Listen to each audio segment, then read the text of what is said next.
இந்த மனுஷன் புலிட்டேந்து தப்பிக்கிறதுக்காக மரத்துல ஏறான்.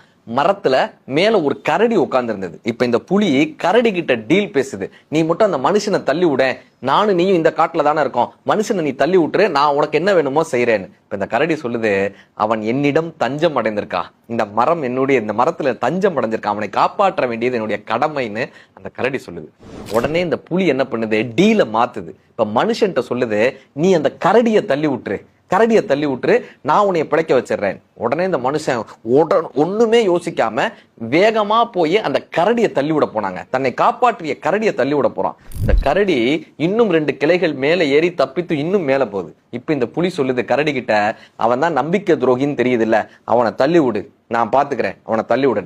இந்த கரடி சொல்லுது, இப்பொழுதும் நான் அவனை காப்பாற்ற கடமைப்பட்டிருக்கிறேன், அவன் என்னிடம் தஞ்சம் அடைந்திருக்கிறான், நான் அவனை காப்பாற்றுவேன், அவன் துரோகம் செய்தாலும் கூட நான் அவனை காப்பாற்றுவேன். ஏன் தெரியுமா, நான் பக்குவமானவன், நான் இந்த காட்டில் பெரிய மனிதன், நான்